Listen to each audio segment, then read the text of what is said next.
Hey, how's everybody doing? Welcome back to our Math for Healthcare video lecture series. Today, we're going to look at a couple probability applications of counting principles. We saw a few of them. And we're just going to go into a couple more examples of how we use counting with our probabilities, and as well as start thinking about what we mean by those probabilities. Okay?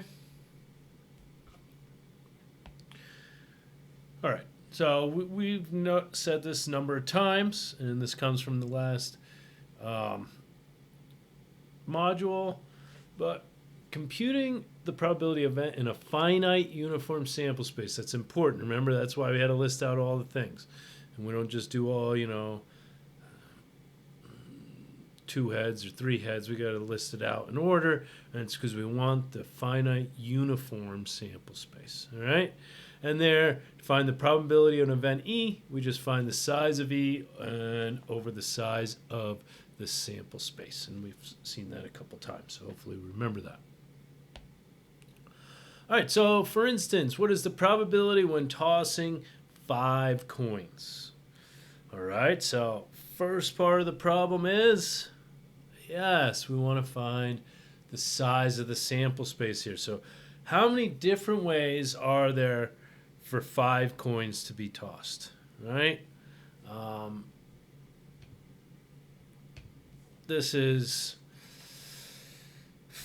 We really just use the multiplication principle here, right? And there's 5 different coins, 2 possibilities, 2 choices for each coin. So that's going to be the size of our sample space is 2 to the 5th. And that is 32, right? Let me double check that. Yeah, 32. So not crazy amount, but you still, again, you don't really want to list out 32 things, right? And you probably miss one if you try and list it out. We know there's 2 to the 5th. That's the size of their sample space. And a reminder, what's the big thing here is, how do we start out? We count the size of the sample space when we're doing these sorts of problems. Why? Well, we need to count both the sample space and the event in the same sort of way. So might as well start with the sample space, and it's usually easier to count. All right, so that's our sample space size. Now for the size of our event E, so we're going to let E be the event. We get 2 heads when tossing 5 coins. And I know it takes time to write those down. It's very useful as you move forward with probabilities, because it's just like what we did in the beginning where we define our variables. Same idea. We want to have that logged in what we're talking about here. All right, so then we want to know, okay, how many ways can I get 2? Hopefully, remember we did something like this in the last video. The basic idea is, well, what do we got? Now here, this is not for the multiplication table. 1, 2, 3, 5, right? We think of it as we have 5 positions that we could have, and those each are either heads or tails. So what do? We think of it as, all right, how many ways can I reach in to a bag and grab from 5 pieces of paper, grab 2 of them? So for instance, if I pull out a 1 and a 3, that's going to be a heads on the first, tails on the second, heads on the third, tails on the fourth, and tails on the fifth, so on and so forth. So what am I doing? I got 5 things in, and I am selecting 2. How many ways can I do that, right? So, of course, the size of E is going to be 5 choose 2, right? And so the probability of E getting 2 heads when tossing 5 is 5 choose 2 divided by 2 to the 5th. We'll plug that in real quick. I think I'll give you one more time so you see it and get used to it. We're going to do 5, choose 2, divided by 2 to the 5th, and approximately 30%. Okay, 31. Now, let's do a quick calculation here. Let's say what's the probability of getting all heads when tossing 5 coins? Well, still same sample space, but there's only one way to get 5 heads. So we're going to say 1 divided by 2 to the 5th, which is the same as 2 to the negative 5th. And we get 0.03. Okay. So there's a 3% chance of getting all heads. So I want you to think about that. If you got all heads, let's say you toss a coin. You get all heads. You toss a coin 5 times and you get all heads. All right? Do we doubt the fairness of the coin? At 3%? So by randomness, there's a 3% chance. Do we think that's high enough, or really, do we think that's low enough to say that the coin is biased towards heads? That's for you to figure out. 3%, let's just say it's 5% because it's easier to think about. 5% seems like a small probability. However, when you think about what is 5%, that's 1 in 20. 1 in 20. All right, that's not that unlikely to me. So I wouldn't be too skeptical of a coin coming up 5 heads when tossing it 5 times. But this is something, first, you got to think about. It depends on the situation. This is part of using these probabilities, is understanding what they are telling us. Let's see another problem here. 1959, a world record was set for the longest run on a fair roulette wheel at the San Juan Hotel in Puerto Rico. The number 10 appeared 6 times in a row. What is the probability of the occurrence of this event? Assume there are 38 equally likely outcomes consisting of the numbers 1 through 36, 0, and 00. Right? I'm not worried about the red and black here. All right? So, how are we going to do this? What do we need? Well, what's the size of our sample space, right? We want to find the size of our sample space. Well, let's see here. What do we got? Let's see. The first roll, how many ways is that possible to happen? 38, right? How about the second roll? How many ways is that possible to happen? 38. Right? Because it could come up the same again. And this is going to be the same for each of the each of the 6 times in a row. All right? The number 10 appeared 6 times in a row. What's the probability of that occurrence? All right, so we're rolling it 6 times, so there's 38 for each of those 6. So it's going to be 38 to the 6th. Right? That's our multiplication principle at work. How many ways is there to get 10 on each of those 6s? This is kind of like the all heads. Well, there's only one way. The size of our event E here is 6. And so the probability of a 10 6 times in a row when tossing it 6 times, right?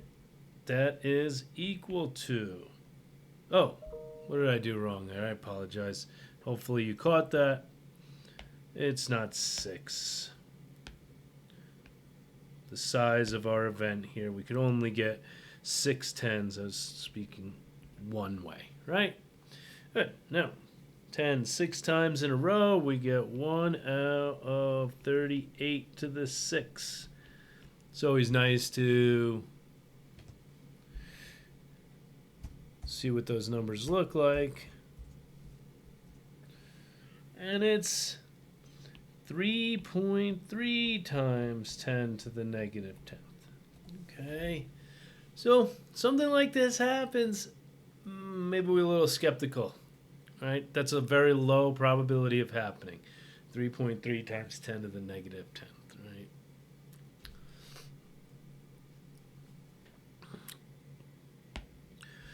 Okay, the birthday problem. This is a great problem because I think a lot of times we see things in life and we say, "Oh, that's a coincidence. That must have a meaning or something like that." More than a coincidence, I guess. You see meaning in coincidences, right?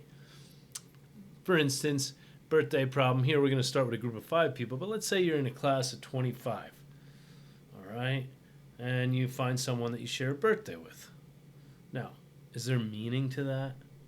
All you have to see, you got to measure it against randomness, which is what we do when we're taking probabilities. All right?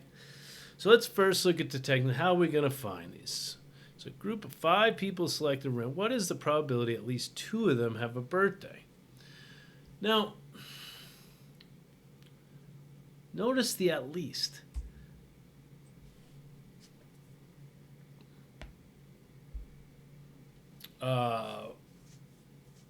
I guess technicality here. Assume that none of the 5 people were born on the 29th of a leap year. All right, let's just simplify things. We're also going to assume each day the birthdays are equally likely. I don't know if that's. I have my doubts that that's the case. You'd imagine 9 months after holidays is some more likely birthdays and that sort of thing. But I really don't know. For the sake of this problem, we're just going to assume equally likely. All right, so 5 people born on February 20th. So none of the 5 people are born on February 29th. In general, when we do this problem, we assume nobody was born on a leap year. All right? Or leap day, whatever, in a leap year. Now, this is also what I just said, equally likely days, birthdays for each day. Now, when you try and count how many ways 5 people share a birthday, it starts getting daunting. Because what if only 2 people share a birthday? Or 3 people share a birthday? What if 2 share one birthday, 3 share another? That's also a possibility. Of all these things, and it gets difficult. Anyone see what we're going to use here?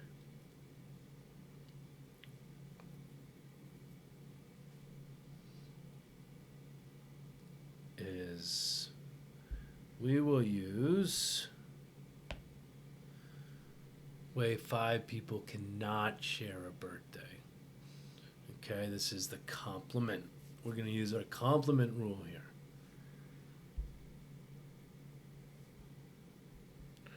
In other words, we're going to calculate 1 minus the probability no one shares a birthday. All right? So, let's see how we could do this. How many ways can 5 people not share a birthday? What can we assume? We got 5 people, right?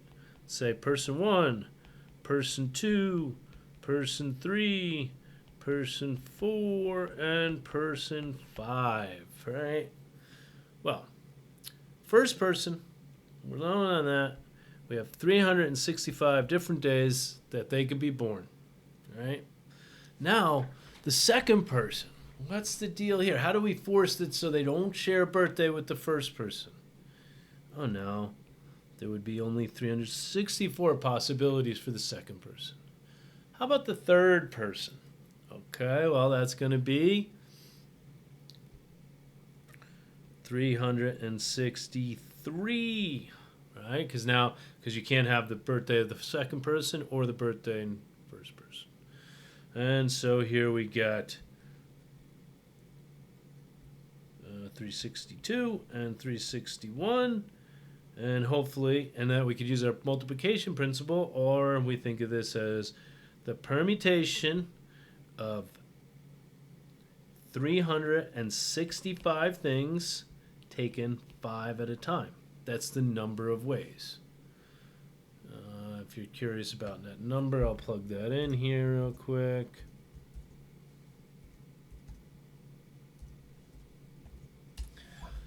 And it looks like it's about 6.3 times 10 to the 12th. All right, that's quite a big number.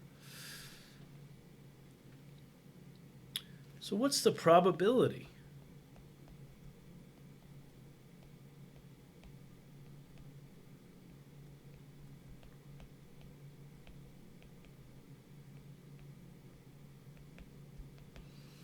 Well, we know we're going to do 1 minus, and then, okay, so we found the numerator where no one shares a birthday. What's the size of the sample space here? All no restrictions, meaning 365 to the 5th. All right? And so we go plug that in.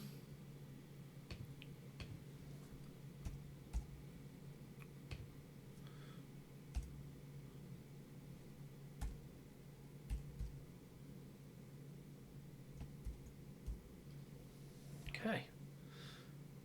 And so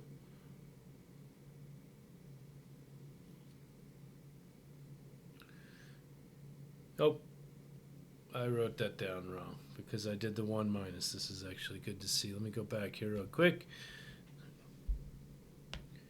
This is what's good about erasers. This is not the probability no one shares a birthday. What was the probability no one shares a birthday of the 5 people? That was the term we subtracted off, right? This is probability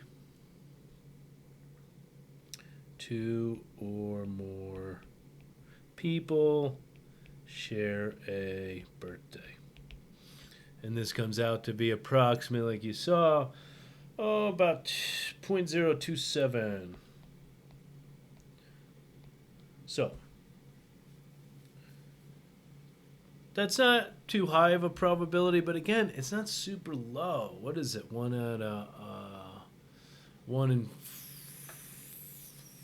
in 40, right? Ish. Now, but let's see what happens so we could come up with this probability because we want to see what about more than 5 people. Obviously, let's say we want to get up to a normal class, maybe 25 people, right? Well, here we want to do it n people selected at random. And what is the probability at least 2 of them have the same birthday? Well, what's our formula? Probability at least 2 have, sorry about that, the same B-Day is going to be, we're still going to do the same thing, 1 minus, what's going to change? Well, how many dashes we have, right? We still have the same number of days in the year, but we have, let's say, n people, right? That's the number of dashes over 365 to the n. Right? Good. That's our formula. Let's see how to plug that into Desmos. I think it's a useful tool to be able to learn how to do something like this. Right, so let's see if I could use n. Let's just go back up to our one up here, right? And edit that so you don't have to see me typing things.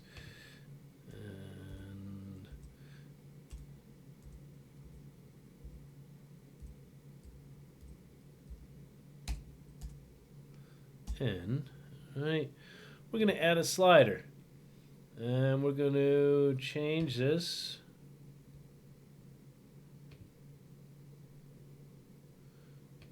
to be, we want n to start at, let's just say 5 because it's pretty small. And we want to go up to, let's let it go up to, for now, 150. And the step, want it to be integer steps because people are integers, right? Okay, so notice at 5 we still have the same probability. Let's see what we got here.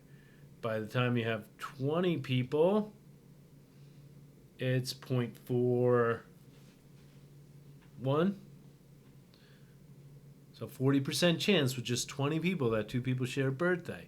So that's what I mean. That's getting highly likely. So you really shouldn't attach meaning to it. It's just randomness at work in the world around you. So let's go back to our slide because I have these all listed in a chart. And so here, notice we went up to 22. You get to 47. Is that? Ish, 48, whatever you want to call it. 50-50 chance. That's pretty high, right?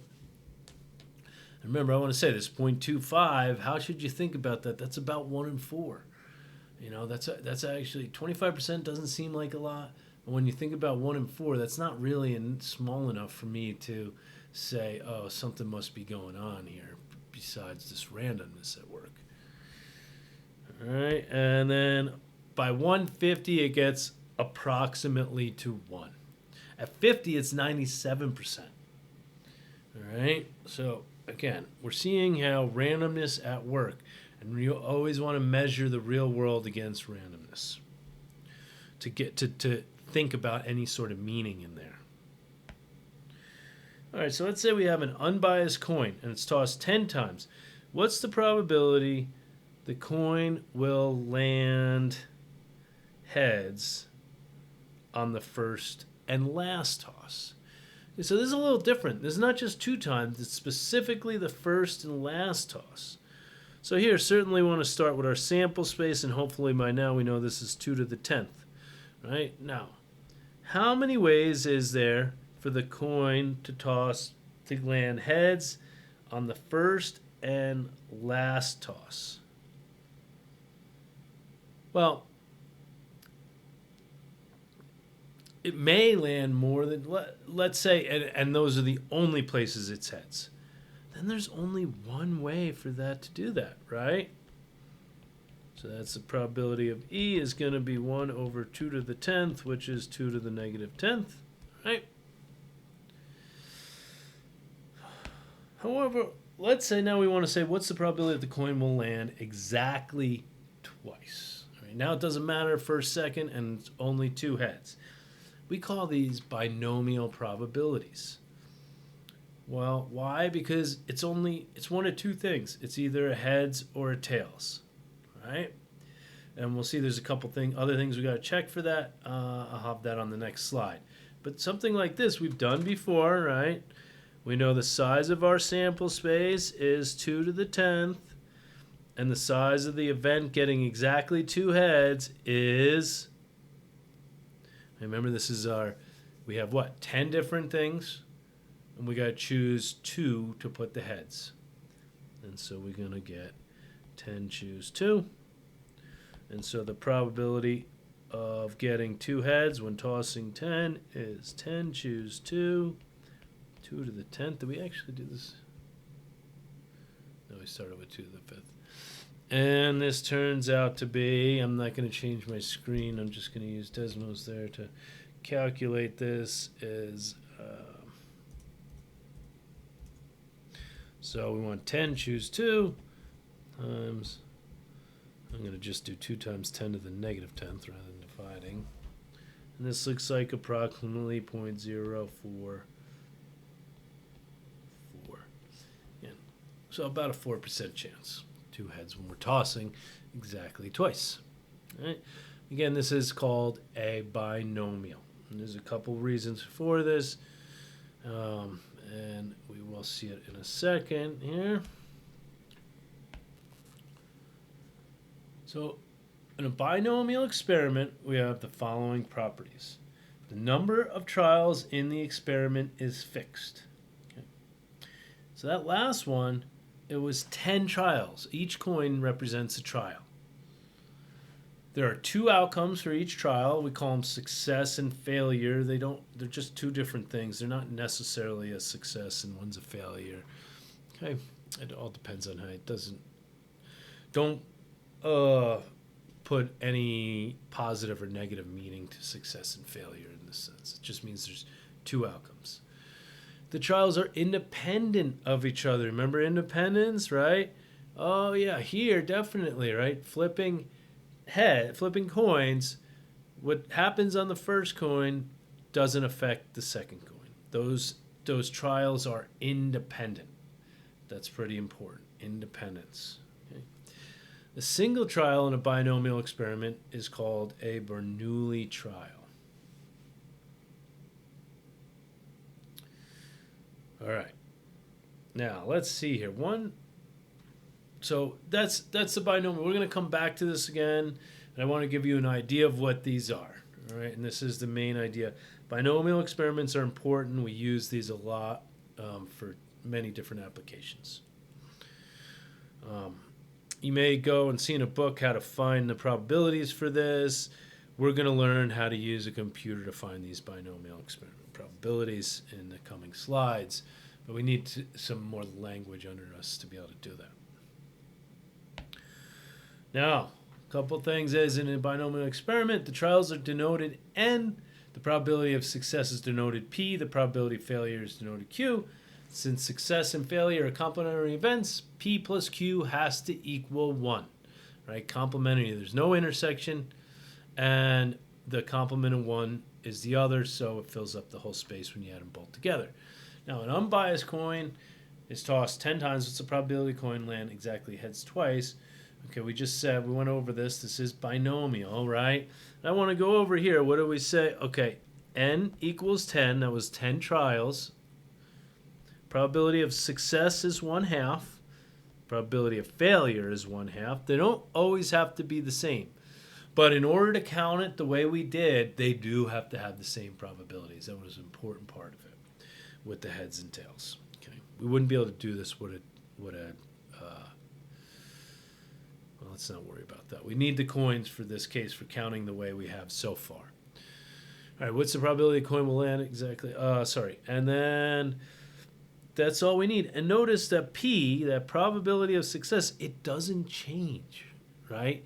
The first coin, the second coin, the third coin, all of them have a probability of 1/2 being heads, right? Probability of being heads being 1/2. Right? Okay. Now, a slightly different but similar problem here. We have a barrel of apples contains barrel of apples contains 8 of them, 3 of which are rotten. Find the probability that you get 2 rotten apple if you randomly select 2 apples from the barrel. Okay, now they seem pretty similar, right? There is the success and failure. There is a fixed number of trials. In this, I would say the number of trials is 2. That's how many you're choosing from the barrel. That's the fixed number of trials, right? You're reaching into the barrel and pulling out something twice. Those are my 2 trials. However, what's not the case here? They're not independent, right? Because, let's see here. Probability, we get a bad apple first. That equals, 3 are rotten, so 3/8, correct? Now, what's the probability of a bad apple second given bad apple first? And that is, no, it's 2/7. Those two things are not equal. The probability of success is changing. Those are not independent trials, so it is not binomial, and we call this hypergeometric. Now, those two are similar, and we got to be cautious to be able to see those differences. Like I said, it's about the independent trials. So now we did a problem like this. Do we remember how we did this? Good. All right, and we're counting the size of the sample space. We think of all these bad apples in one bin together, and we're choosing 2 of them. And the size of the event of getting 2 bad apples is what? We think of it in 2 different bins, and since we're doing for each way we're pulling in bin 1, there's this many ways to pull out of bin 2. We're going to use our multiplication principle. So we got 3 choose 2 ways to pull the bad ones out of the bad, 2 bad ones out of the bin of bad ones, times, what do we got? 5 good ones, and we're choosing 0 of those. So that the probability of selecting 2 rotten apples when we select 2 out of these 8 apples is going to be 3 choose 2 times 5 choose 0. I'm writing that down. But remember, we're only taking 2 out of here. 8 choose 2. That's our denominator. 2 plus 0 is 2. Good. 3 plus 5 is 8. Good. But plugging in this in a calculator, I'm always going to just do, not 5, but what's 5 choose 0? Oh, remember that's the 1. So we just, oh yeah, and we also know, what's 3 choose 2? It was in the other video. That's going to be n choose n minus 1 is always n. So this is 3 divided by 8 choose 2. Make it a little easier, less likely to make a mistake in our calculations. And we get the number of ways to choose.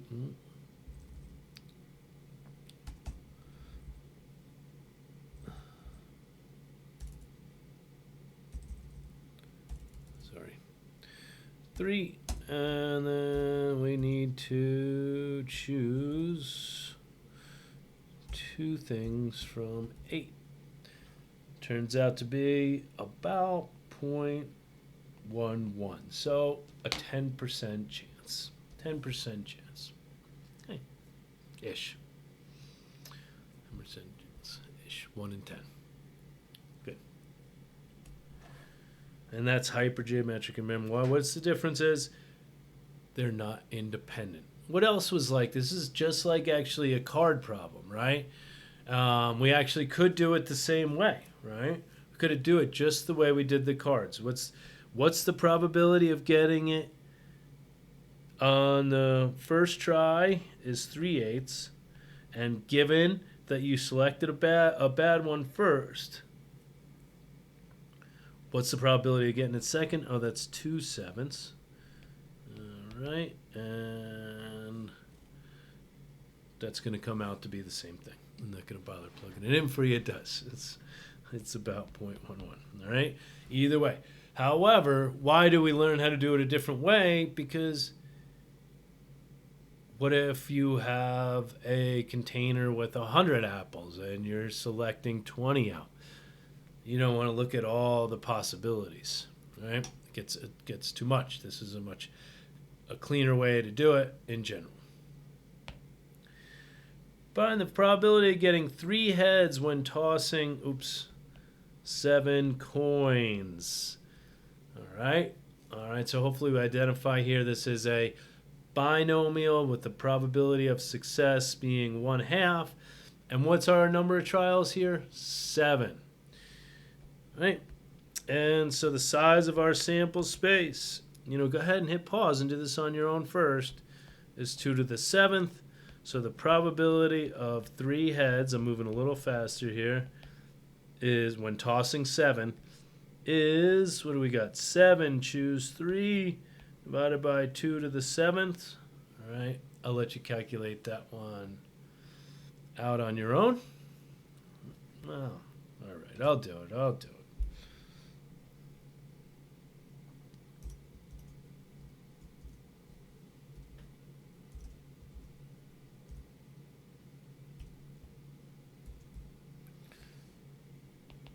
0.27, 27% chance. All right. How about find the probability of rolling 3 2s when rolling 7 fair dice? Okay. What's the difference from here to the last one? It's still binomial. All right. Let's see. It's binomial with how many trials? 7. Each trial, each dice, each time I roll a dice, that's a trial. Okay. We have independence.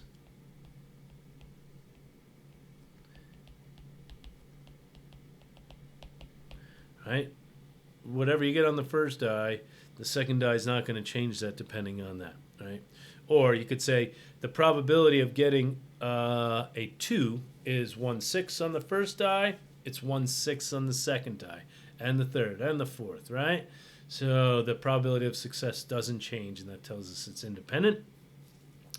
That's basically saying in your tree diagram, as you go along, the probabilities don't change. They're independent. Each branch is independent events. Okay?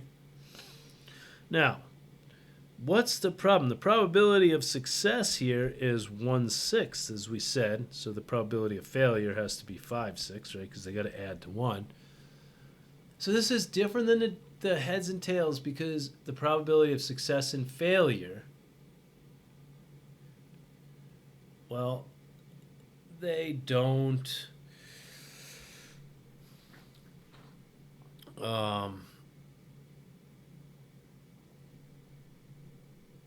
they don't they're not the same. So we can't count them the same way because the number is different depending on the probabilities, right? What that slot and what you're going to get. But let's see here. One way we could think about it is let's think about one example where we have, in this case, let's see here, 7 fair die, okay? And one example is, let's say we got a 2 on our first 2 dies, 2, 3, 4, 5, and then a set, and then not 2s on the last 5.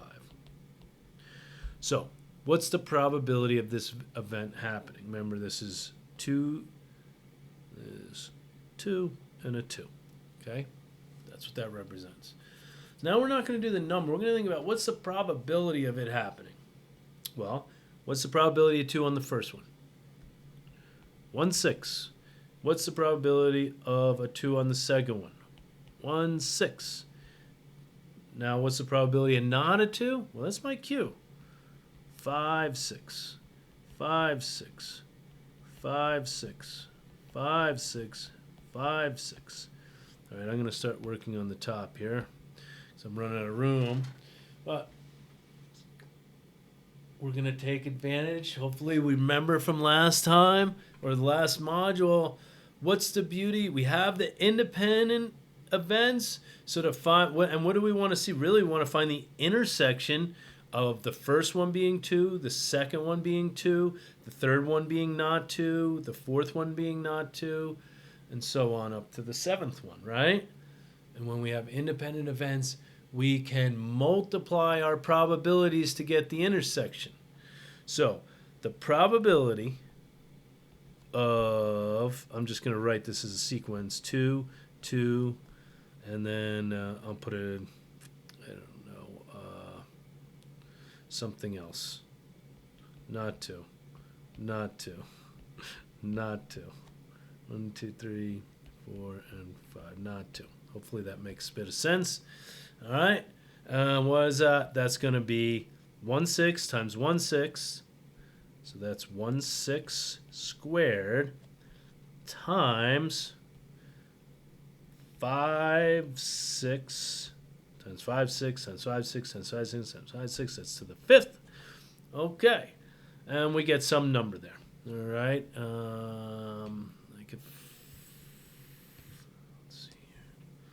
Let's see here. This is now to give you an idea of where this is coming from and the importance of independence. But we're going to see in the next section, we're going to learn how to do this with Desmos, so we don't have to do all these calculations by hand. I'm not going to even show you the formula. Well, maybe I'll write it out because it's not too... I'm not going to even show you the formula. Use Desmos when you're finding these once we get through the next section. Okay, so 1/6, 1/6. All right, so, but what was that? That was only when the first 2. How many different ways can we have 2 2s? Oh, yeah, so the probability of 2 2s, we're going to have, there's 2 2s in a thing of 7s, is going to be, what? Sorry, 7 different trials. You have 7 dice and you have 2 2s. That's going to be 7. Choose 2. So that should look very much like our This is similar to our coin problem. It shouldn't be surprising because they are both binomial. Except for now, each one of those has a probability of 1/6 squared times 5/6 to the 5th. Okay. And let's see here. We get, let's first see 1/6 squared times 5/6. Now be careful. Here, let me show you my screen here. Notice I was able to put this is probably bad form. You're allowed to do it only because 1 squared is, oh, I hate when that happens. Bear with me.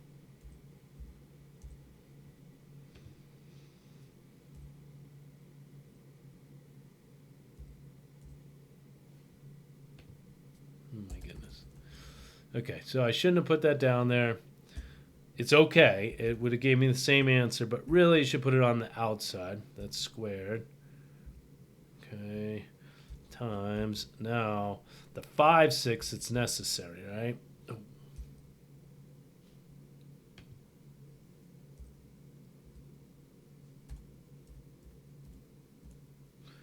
5/6 is necessary to put it on the outside, and that's to the 5th.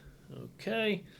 So, of the exact one, right, where the first 2 are 2's, the last 5 are not, that's probability of that happening is 0.01-ish.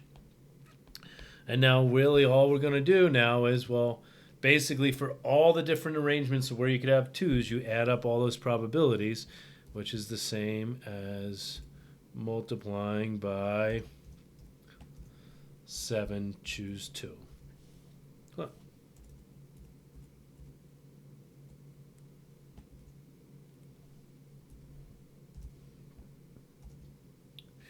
Okay, and there we end up with about 23%.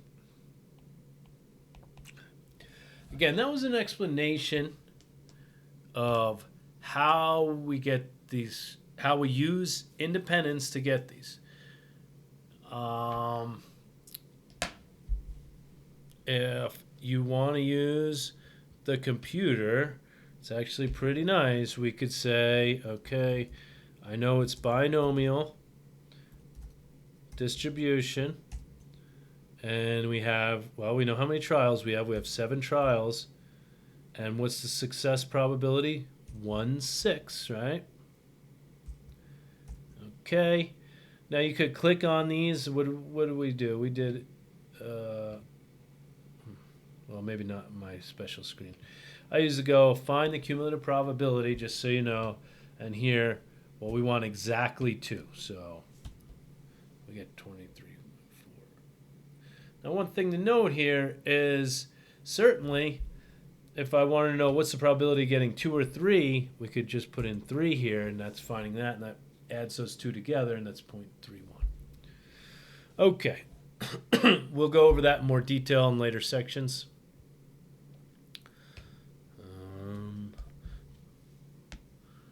Now, let's see. A jar contains 5 black marbles, 4 white marbles. If I randomly select 4 marbles from the jar, what's the probability of at least 2 black marbles? Okay.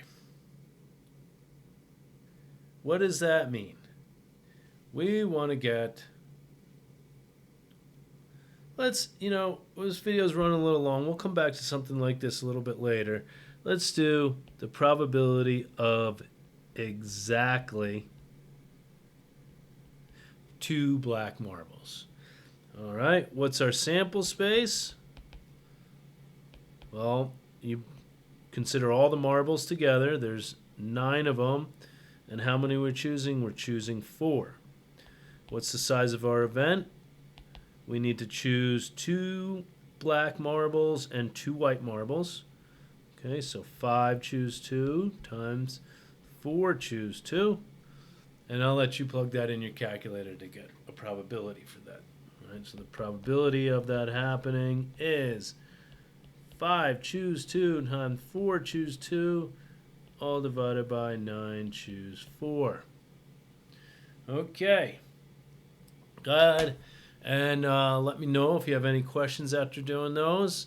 And next video, we're really going to start getting into the distributions. And what do I mean by that? Like something like here, we want to know the probabilities of 0 marbles, 0 black marbles, 1 black marble, 2 black marble, 3 black marble, 4 black marble. That gives me the whole distribution of all things that could happen. And that's what we're going to start getting into next. All right. Have a great day.